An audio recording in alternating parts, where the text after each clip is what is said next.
Hello again. Since I have a spinny chair, I'm going to use that quite often, maybe for intros.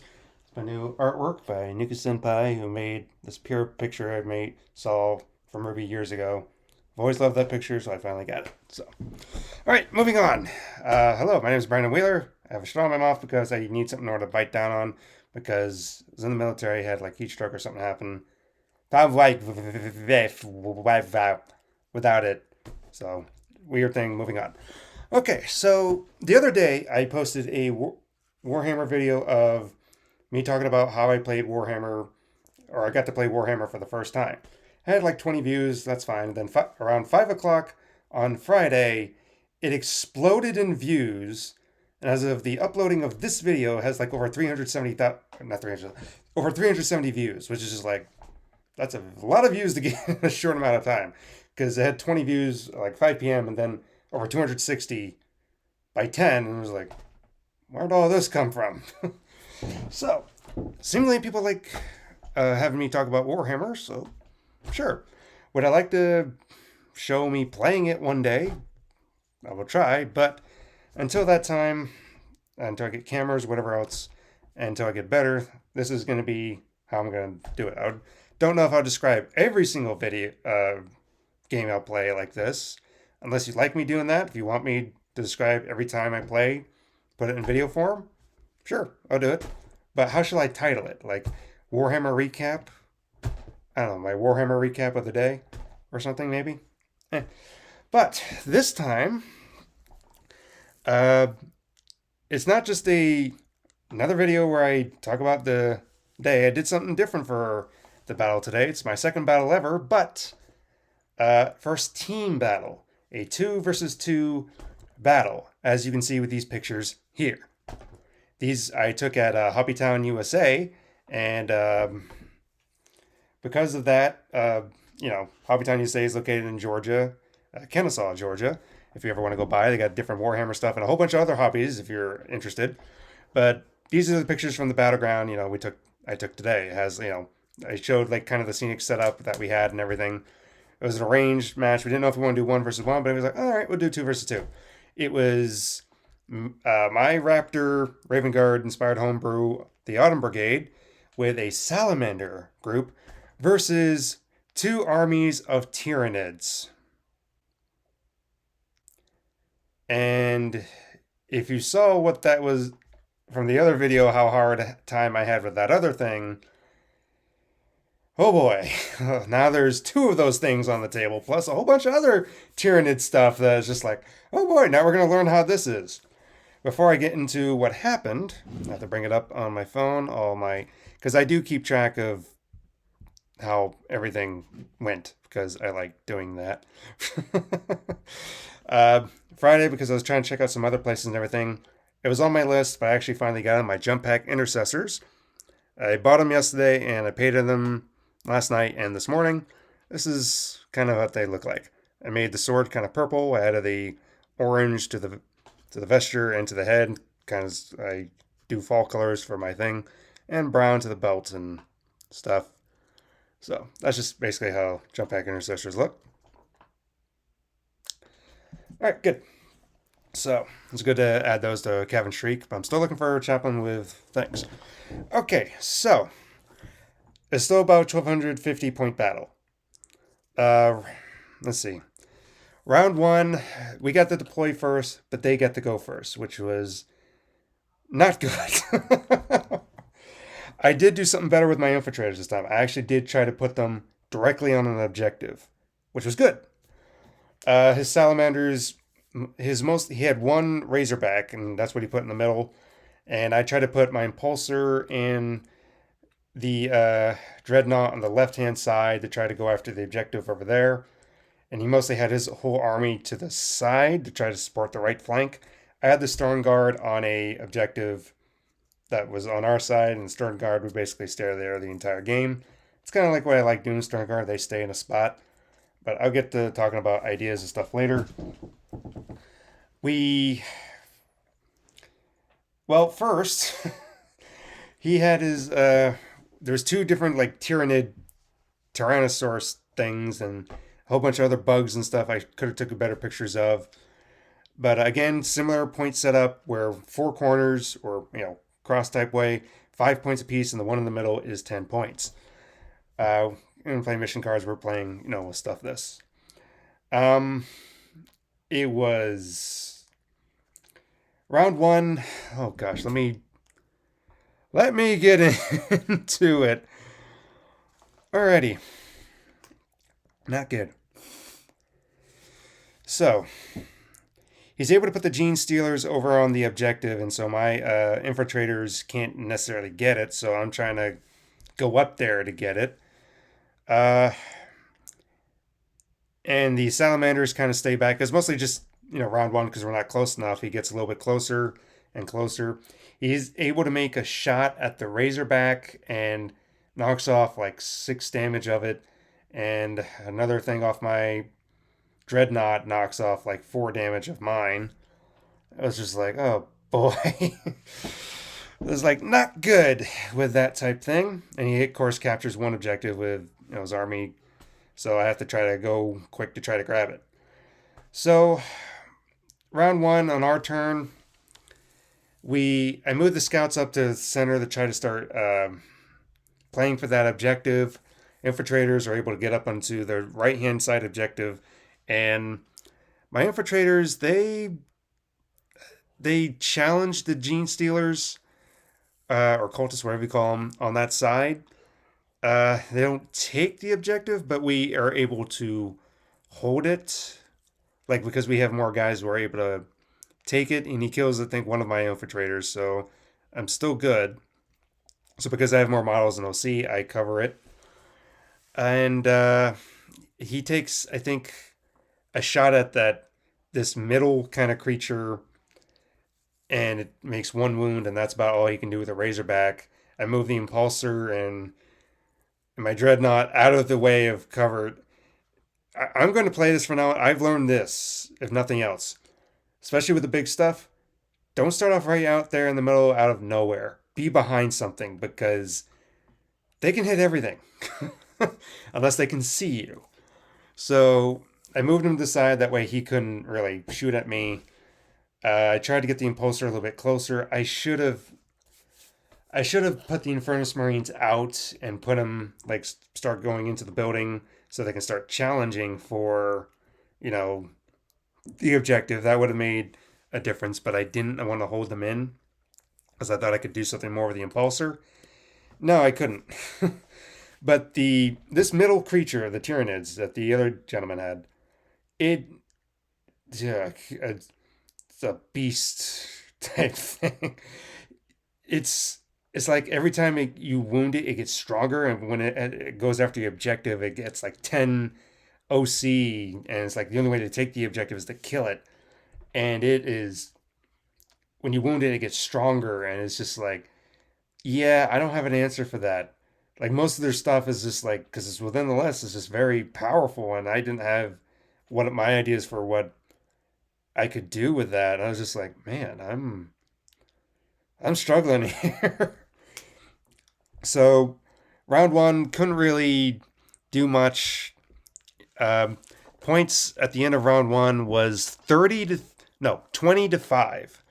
That was the first thing. My Stern Guard had the one objective we had, and we started, doing stuff for the others.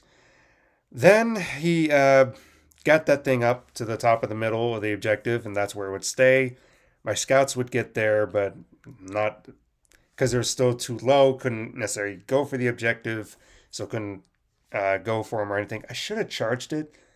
I didn't think of that. I should have charged the thing, but I didn't think it'd be useful because my scouts wouldn't necessarily be able to do anything with that thing. Yes, I could get lucky and knock some hits off of it, but very unlikely. But he had I call it the Bat Tyranid. That kept going around towards the center and causing a lot of things. My Salamander teammate, he had this squad of Infernus Marines that were going, and they kept getting shot at. Almost all of them died except the sergeant. The sergeant lasted so long. It's just, he tanked everything. Nothing was killing him. It's just like, this guy is awesome, but he's the Giga Chad of the Infernus Marines. The Salamanders. He was taking everything. My intercessors on round two, I mean my infiltrators, they are able to knock out his thing. So I should have explained my list. My list was, of course, I use caps for things I don't have. Cav and Shriek with jump pack intercessors, which I had in reserve. Terminators, which I had in reserve. The chaplain with jump pack with a vanguard, which I had in reserve. Um, I had a group of infiltrators, a Phobos lieutenant, all cap. Stern guard, a group of scouts, caps. Impulsor, cap with my Infernus Marines inside, and the Dreadnought, which was my main thing. And of course, group Terminators were all caps. But I took the objective with my infiltrators, fortunately, so I held that. And that's basically all I had on my side as far as round two, is that we were able to take that. But the thing is, he shot at the guy's Razorback, and it blew up, and it was near my Stern Guard. Fortunately, only killed one guy, but it's just kind of like, why? I keep track of how many I lose per turn and everything, and I lost that one Stern Guard guy, and it was just like, no. I love my Stern Guard. They're just like very powerful with what they can do. But at the end of round two, points was 30-15 because he held the middle objective. We took one objective from him.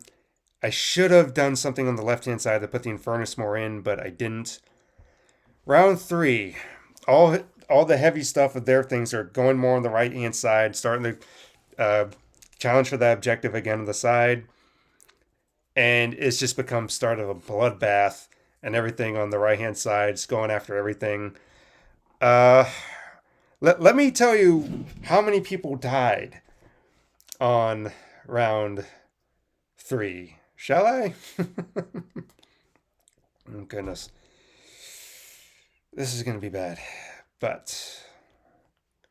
Or was it this time? No, it was. Because I put him in on my turn.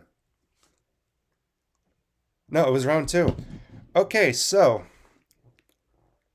I didn't write down the kills for that, and I should have, and I was an idiot. But on round two... No, it was round three. Round three, I put in my... I put in all my jump packs and everything on the other objective on his side. I wiped out the entire Tyranid thing on that end with just like Chaplain and the Vanguard. That's all I used to do that. And I held that objective, but then things go bad in round three, like I was saying. All right, let me read how many people of mine died in round three. Jump pack intercessors, 5. Lieutenant, 1. Impulsor, 1. One of my Vanguard, 1. Terminators, 5. I lost all my Terminators in one turn. I brought them all in round two because it's like we need to do something to go after that right side, so I thought my Terminators would help with that. Besides making some shots, and I punch something once, they all die. The guy melees them all, and they all die in one turn. And I was just like, what? They die. The Impulsor dies. Fortunately, the Infernus Marines were able to get out, and they go in and start challenging for the objective. I lose one Vanguard, and all the jump pack intercessors essentially get killed, but I'm able to pull them out with Cav Shriek's ability. I keep the Vanguard on that objective, but I move, Cav on our turn to the other side to try to help challenge for that objective. Because we're losing the infiltrators right there, and the infiltrators indeed all fail to the guy on this like 4-leg thing on there. And it's becoming pretty bleak. But the Infernus do take the objective. They wipe out everything on that thing. I lose the Impulsor and Dreadnought. And the Infernus. I took a shot at one of his things with my Infernus. Of course, it all hits. And for an Infernus, you roll a d6. For what it is, that's how many attacks you get. And you roll that for all 5, so you can roll 5 die. I had 24 hits. And I was wounding on 6s. I got 2. And he made both those saves. So No wounds whatsoever. Nothing.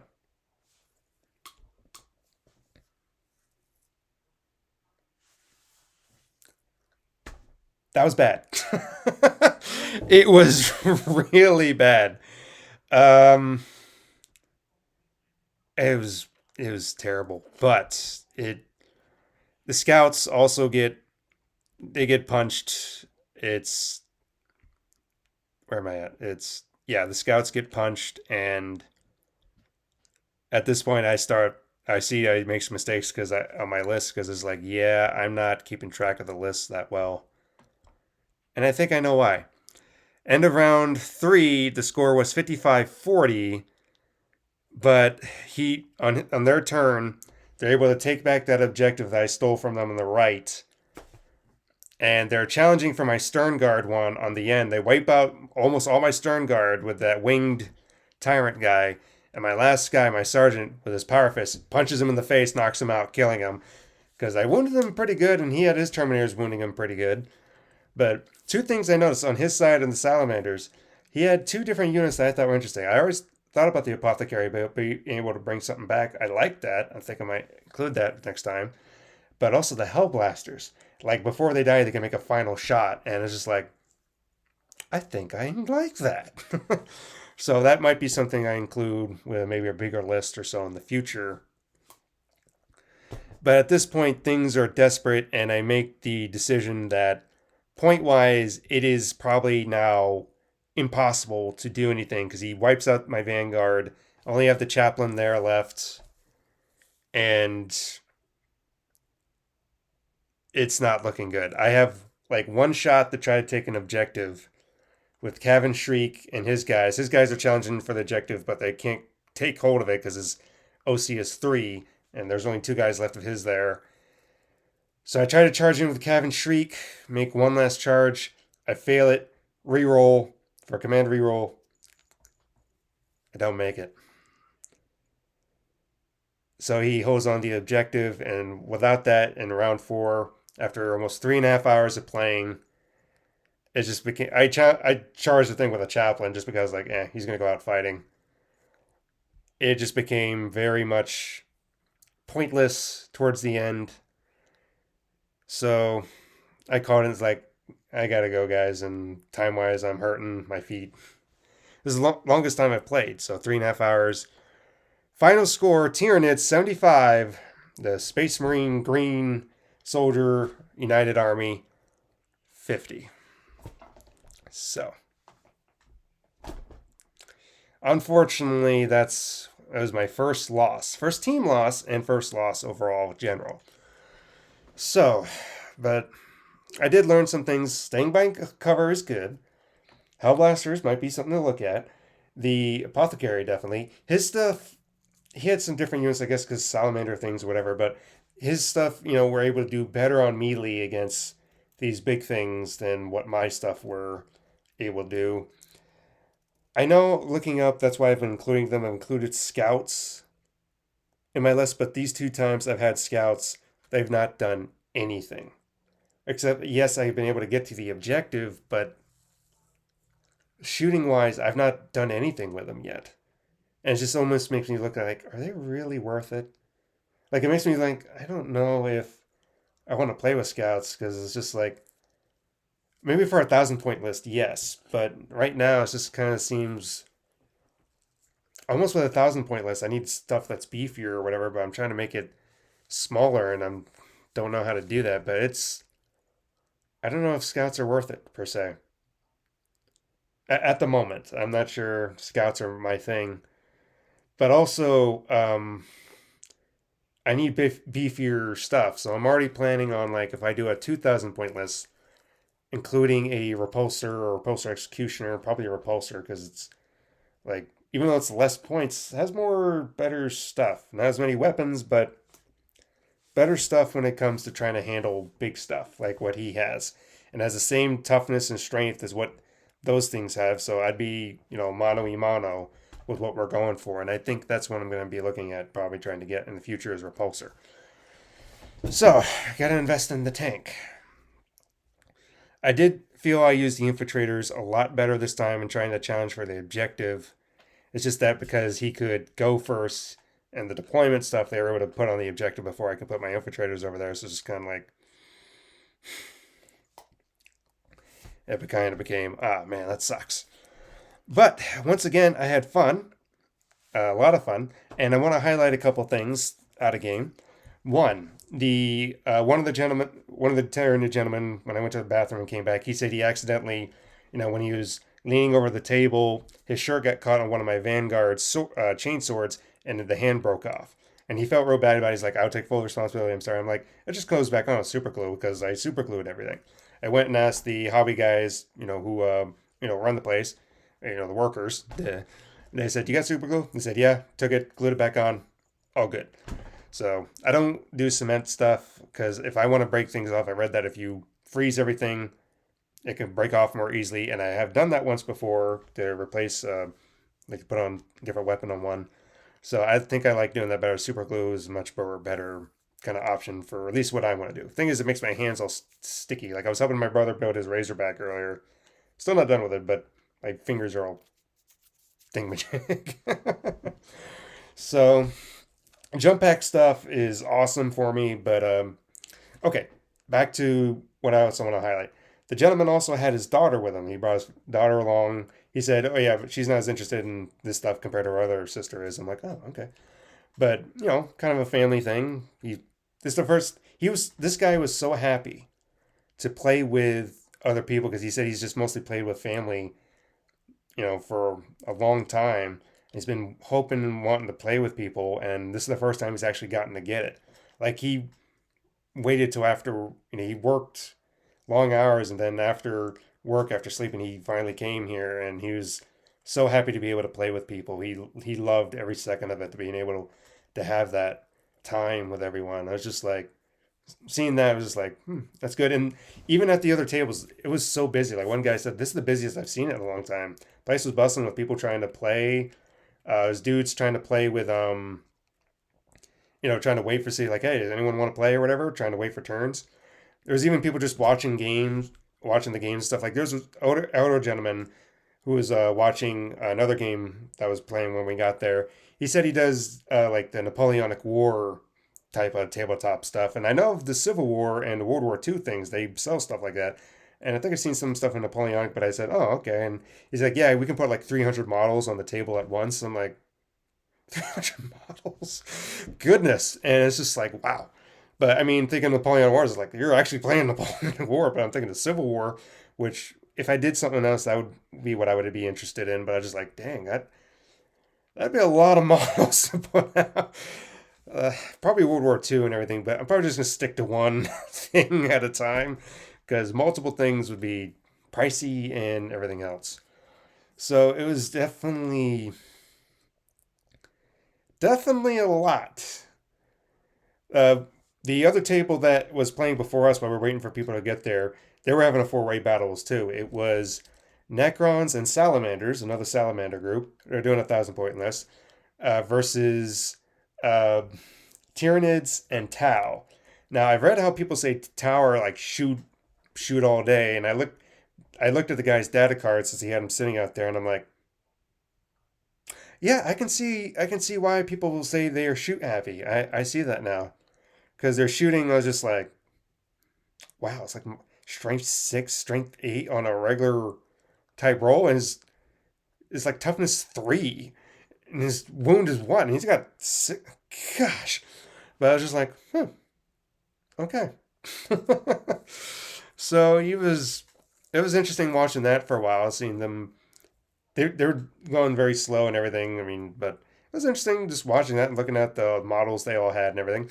But again, there was other people playing stuff there as well. We don't think, all these hobby places, they just play tabletop games. No, there's a lot of people there playing cards. Like the worker there, he played Pokemon with a kid that was there, and there's other people playing other type games and stuff too. People are there just painting, and I took some pictures of. There's this game called Conquest, seemingly, because I looked behind me and I was like, wait, is that a dinosaur? Sure enough, it's a freaking T-Rex. It's an orc on a T-Rex. I just looked at that like, what? And it's like, yeah, it's a thing. I'm just like, an orc on a T-Rex? What? And I was just like, you get to play with dinosaurs? And he's like, yeah, and he had a brontosaurus too, and triceratops, and I was like, that's awesome. Seriously, that was awesome to see. I'm like, wow. Yeah, dinosaur stuff? Cool. So, I there's so many different games out there if you want to play and everything. I think I found a niche for me because again, playing toy soldiers as a kid and just like, yeah, this is that on steroids. I get to live out all that. But so, even though not the result I wanted, but hey, you're gonna lose eventually. And I got just overwhelmed with power, and now I know, like, yeah, I got to beef up some things and play a little bit better, smarter on my end. I think I did try to look at more stratagems of what stuff to do more often. I I used a couple things well.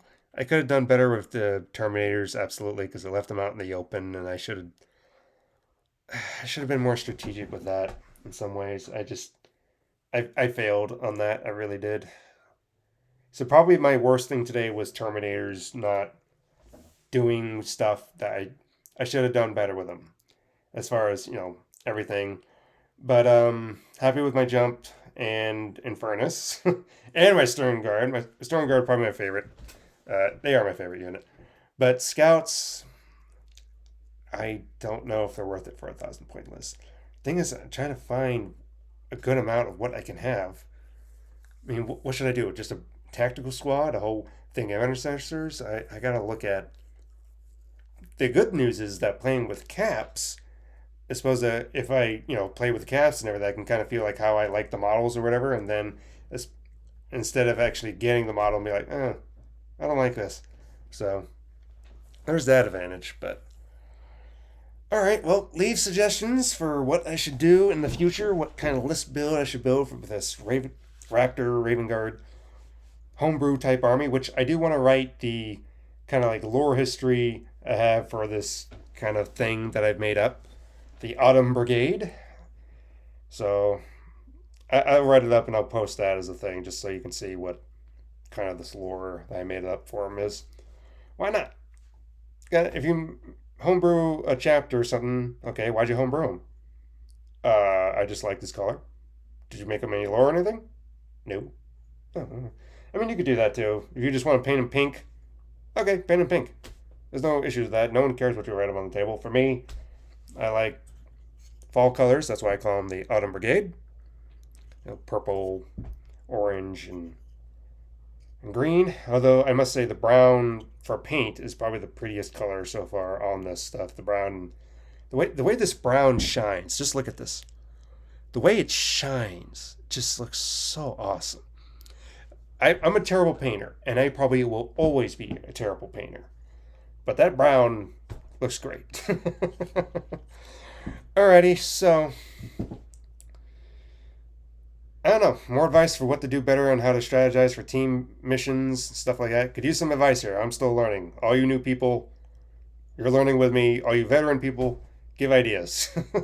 All right, see you in the next one. I could be playing tomorrow, maybe, or be playing more this week. What should the upload schedule? If you like me talking about every single game I play, just tell me what to do. Take more pictures, da da da. Let me know in the comments or whatever, and I'll see you in the next one. Goodbye.